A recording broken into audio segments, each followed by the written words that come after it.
Hello बच्चा party, क्या हालचाल। तो आज भी एक इम्पॉर्टेंट टॉपिक के ऊपर बात करेंगे। वो है कि भैया पढ़ना कितनी देर है। अभी जैसे मैं एक स्कूल के अंदर गया हुआ था, तो वहाँ पे कुछ बच्चे थे 8th 9th 10th के। तो वो पास में आए, उन्होंने पूछा भैया पढ़ना कितनी देर है, ये तो बता दो। आपने ये बता दिया कि पढ़ना है, आपने ये भी समझा दिया पढ़ने की इंपॉर्टेंस क्या है, आपने टाइम मैनेजमेंट के बारे में बात कर ली, आपने कंसंट्रेशन पावर के बारे में बात कर ली, आपने सब कुछ बता दिया। फिर मुझे एक बात बता दो, पढ़ना कितनी देर है। अच्छा, तो मेरा सिंपल सा क्वेश्चन था, ठीक है भाई बताते हैं कितनी देर पढ़ना है। तुम्हारे अकॉर्डिंग कितनी देर पढ़ना चाहिए। कि भैया हमारी क्लास का जो टॉपर है वो आज आया नहीं है, वो ना दिन के 16-16 घंटे पढ़ता है, तो हमें लगता है हमें उतना ही पढ़ना चाहिए। मैंने कहा ओके। मैं चलो एक कहानी सुनते हैं। तो कहानी सुनते हैं, कोई भी दो नाम ले लेते हैं। फॉर एग्जाम्पल राम और लखन दो भाई हैं, ठीक है, भाई in the sense best friend है। अब राम जो है क्लास का टॉपर है और लखन जो है क्लास का टॉपर नहीं है।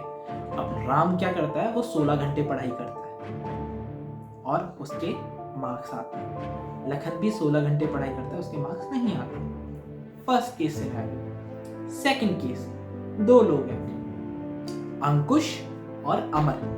अब जो अंकुश है वो क्लास का टॉपर है और वो मुश्किल से दिन के 2 से 3 घंटे पढ़ता है, ठीक है। लेकिन जो अमर है वो 12-13 घंटे पढ़ रहा है, बट उसके मार्क्स वही आ रहे हैं 60% 70%। सेंस बन रहा है, समझ में आ रहा है। पहले केस में क्या हुआ, दोनों सेम टाइम पे पढ़ रहे हैं, एक के मार्क्स ज्यादा आ रहे हैं, एक के मार्क्स कम आ रहे हैं। दूसरे केस में क्या है, एक बहुत कम टाइम के लिए पढ़ा फिर भी मार्क्स आ गए, एक ने बहुत ज्यादा टाइम दिया फिर भी मार्क्स नहीं आए। इट डिपेंड्स कि आपकी एफिशिएंसी क्या है, आपको कितनी देर पढ़ना है ये कोई नहीं बता सकता इस दुनिया में, ठीक है। कि बेटा 10 घंटे पढ़ना है, 5 घंटे पढ़ना है, 14 घंटे पढ़ना है, 12 घंटे पढ़ना है, ऐसा कुछ भी नहीं है, कुछ भी नहीं है। जो कोई भी इसको मार्केट में सेल कर रहा है ना इस कॉन्सेप्ट को कि 10 घंटे पढ़ोगे तो सिलेक्शन हो जाएगा, दैट्स नॉट ट्रू।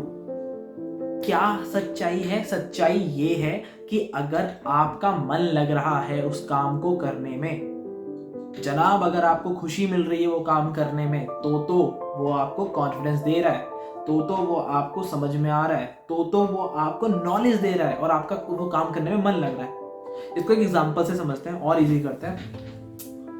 हमने एक पबजी का गेम लिया और हम पबजी का गेम खेल रहे हैं। अब कोई है जो पबजी के अंदर मास्टरी कर चुका है, उसकी एफिशिएंसी बहुत ज्यादा है कि वो बहुत जल्दी किल कर लेता है, चिकन डिनर बहुत जल्दी मिलता है उसको। एक है मुझ जैसा जो आराम आराम से खेल रहा है, तो पहले लेवल में तो बस बाहर 2-3 बार गोलियां खा चुका है, तो उसका मन टूट चुका है कि नहीं यार नहीं होगा मेरे से। फिर थोड़ा सा और ट्राई किया। सो एक प्लेयर है जो बहुत ज्यादा एक्सेल कर रहा है उस फील्ड के अंदर, एक प्लेयर है जो बहुत नूब है, मतलब नहीं खेला जा रहा उससे, एमेच्योर नूब टाइप का है कि भैया इसको तो नहीं आता, इसको तो पबजी खेलना भी नहीं आता, ये क्या करेगा जीवन में। समझ में आ रहा है। एफिशिएंसी के ऊपर है कि तुमने सेम टाइम दिया, सामने वाले ने भी सेम टाइम दिया। अब तुम एक बुक को खोल के 5 घंटे तक तुमने उसके सारे नोट्स बनाए, तुमने उसके एक एक एग्जाम्पल को याद किया, एक एक कॉन्सेप्ट को समझा। दूसरा बच्चा बस पढ़ के 5 घंटे बैठ के पढ़ रहा है, उसको सिर्फ रीड कर रहा है और पेपर आगे पीछे कर रहा है, तो फर्क पड़ेगा कि किसने कितनी देर पढ़ाई करी है जनाब? नहीं पड़ेगा, क्योंकि दोनों का टाइम सेम होने से ये मतलब नहीं है कि दोनों ने पढ़ाई सेम करी। पढ़ाई तो सिर्फ बच्चे ने, इस वाले बच्चे ने करी है, ये वाला सिर्फ पेपर आगे पीछे कर रहा है। तो कितने घंटे पढ़ना है ये मैटर ही नहीं करता कि आप कितने घंटे आपने पढ़ाई करी, आपने कितने घंटे एफिशिएंटली पढ़ाई करी। अगर आपने 1 घंटे भी पढ़ाई करी तो 1 घंटे में हो सकता है कि आपने 2 चैप्टर कंप्लीट रिवाइज कर दिए, आपको एक एक चैप्टर का एक एक नोट, एक एक कॉन्सेप्ट समझ में आ गया हो। अगर आपने वर्क एनर्जी थ्योरम पढ़ा है, अगर आपने law of conservation of energy पढ़ा है, अगर आपने ग्रेविटेशन पढ़ा है, अगर आपने एसिड बेस पढ़ा है, अगर आपने सेल के बारे में पढ़ा है, टिश्यू के बारे में पढ़ा है, जो भी आपने चीज पढ़ी वो आपको बहुत अच्छे से याद हो गई, गुड, आपका 1 घंटे की पढ़ाई भी सक्सेसफुल है। अब कोई एक और बच्चा है जो 5 घंटे से पेपर को आगे पीछे किए जा रहा है, बाहर उसकी मम्मी भी जाके बोलते हैं हमारा बच्चा तो बहुत पढ़ता है, 5 घंटे से पढ़ रहा है जी, देखना एग्जाम में मार्क्स कितने आएंगे। जब एग्जाम हुआ मार्क्स आए तो वही मम्मी आके उसी को डांट रही कि तो दिन भर पढ़ता था, तेरे तो नंबर नहीं आए। क्यों नहीं आए नंबर? बिकॉज एफिशिएंसी की कमी थी भैया। पढ़ाई का इस चीज से कोई लेना देना नहीं है कि आप 10 घंटे बैठे हो या 14 घंटे। इंडियन सोसाइटी के अंदर हम इसको ग्लोरीफाई कर देते हैं कि हमारा बच्चा तो 10 घंटे पढ़ता है। बताना मत किसी को, हमारा वाला तो 10 घंटे पढ़ रहा है। हमारा वाला तो पढ़ता ही नहीं है, किताब खोलते इसका मन कहीं दूसरी चीज़ों में लगता है। पॉइंट समझ रहे हो? एफिशिएंसी, जो भी चीज़ पढ़नी है, जिसको भी पढ़ने बैठना है, कंसंट्रेशन के साथ बैठना है। पहला काम क्या करेंगे कंसंट्रेशन बढ़ाने के लिए, अपने मोबाइल को साइड में रखेंगे। मोबाइल साइड में नहीं रख सकते भैया, वो तो माशूका है, वो तो जोरू है, तो क्या करें जोरू का। अब जोरू के लिए क्या कीजिए, सारी की सारी नोटिफिकेशन बंद करो अपने फ़ोन की। सबसे ज़्यादा टाइम वेस्ट करते हैं आपकी नोटिफिकेशन ऑन है, टुंग टुंग टुंग बजे जा रहा है, कंसंट्रेशन खराब हुए जा रही है, हम फ़ोन को देखे जा रहे हैं क्योंकि वो तो डार्लिंग है, उनको तो देखना है। तो उसकी सारी नोटिफिकेशन बंद होनी चाहिए जब आप पढ़ने बैठो। आइडियल चीज़ क्या है, या तो फ़ोन पास में ही ना हो, नहीं छोड़ सकते जाने मन को, तो क्या करेंगे, जाने मन को म्यूट पे डालेंगे कि थोड़ी देर के लिए चुप हो जाओ, हम पढ़ने बैठ रहे हैं जी। पहली चीज़ करेंगे। दूसरी चीज़ क्या करेंगे, मोबाइल को एक सेटिंग होती है फ़ोन के अंदर कि आप मोबाइल के कलर्स को हटा सकते हो, सिर्फ ब्लैक एंड वाइट दिखेगी आपकी स्क्रीन। तो वो बहुत लाइक एंड्रॉयड 12 यूज़ कर रहे हो, एंड्रॉयड 11 यूज़ कर रहे हो, एंड्रॉयड 13 यूज़ कर रहे हो, आईफोन यूज़ कर रहे हो, हर एक फ़ोन में सेटिंग होती है। आप नोटिफिकेशन एरिया में जाओगे, वहाँ से उसको ऑन कर सकते हो, आपके फ़ोन के सारे कलर डिसअपीयर हो जाएंगे, आपकी कंसंट्रेशन को बूस्ट करने में आपकी हेल्प करेंगे। समझ में आ रहा है? कोई भी डिस्ट्रैक्शन की चीज़ अपने पास नहीं रखनी है। इंटरनेट ऑफ मत करो, यूट्यूब यूज़ करना हो सकता है, आपको कोई चीज़ पढ़नी हो सकती है, बट उसके लिए भी सॉल्यूशन है। कोई ऐप डाउनलोड कर लो जो वीडियो डाउनलोड करके दे दे, उनको डाउनलोड करके रखो, क्योंकि जब हम स्क्रॉल करने लगते हैं, नीचे कोई सजेशन में आया, हम 2 वीडियो और देख लेते हैं, हम 2 शॉर्ट्स और देख लेते हैं, हम इंस्टाग्राम खोल लेते हैं, है ना भैया, मज़ा आ रहा होता है। नहीं करना है, डिस्ट्रैक्शन होता है, एफिशिएंसी कम होगी। तो फ़ोन को कलर हटाने हैं, फ़ोन की सारी नोटिफिकेशन ऑफ करनी है। तुम्हारा कोई एम्पायर नहीं चल रहा है, तुमने कोई 200 कंपनियां नहीं खोल रखी है कि एक नोटिफिकेशन मिस हो गई तो बहुत जीवन में बवाल आ जाएगा, बवंडर आ जाएगा।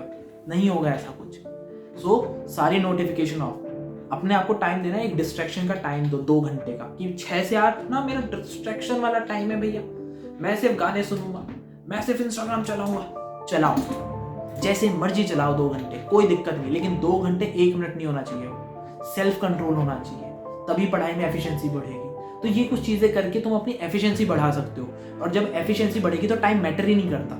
हो सकता है कि तुम जो दूसरा लड़का बैठ के ना भैया 3 घंटे में चीज़ें पढ़ रहा हो, हम वो चीज़ 1 घंटे में कर रहे हैं। समझ में आ रहा है? Make sense?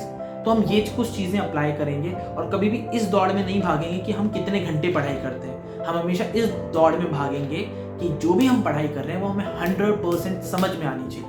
तब तो कोई फ़ायदा है ना जनाब पढ़ने का, वरना क्या फ़ायदा पढ़ने का।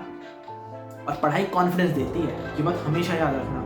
अगर तुम्हारे पास नॉलेज है ना, तो तुम उस इंसान से कहीं कहीं कहीं कोसों दूर आगे हो जिस इंसान के पास नॉलेज नहीं है। फॉर एग्जाम्पल, मैं अपनी बात करता हूँ, अगर मेरे को साइंस की नॉलेज है, अगर मेरे को मेडिकल साइंस की नॉलेज है, अगर मेरे को फिजिक्स बहुत प्यारी लगती है, तो मेरे पास नॉलेज है। अब मेरे को ये नॉलेज क्या कर रही है? कुछ नहीं कर रही, कॉन्फिडेंस दे रही है बस, कि हाँ एक सेंस ऑफ अकम्पलिशमेंट है सबकॉन्शियस ब्रेन के अंदर, एक सेंस ऑफ अचीवमेंट है कि मेरे को ना ये चीज़ आती है यार, चलो ठीक है, मैं इस चीज़ के ऊपर कुछ ना कुछ ट्राई कर सकता हूँ। मेरे को मेडिकल साइंस से ना बड़ा प्यार है यार, मेरे को होम्योपैथी से बहुत प्यार है, मेरे को ना आयुर्वेदा से बहुत प्यार है, तो मैं इस फील्ड में कुछ ना कुछ कर सकता हूँ। आपको कॉन्फिडेंस देती है।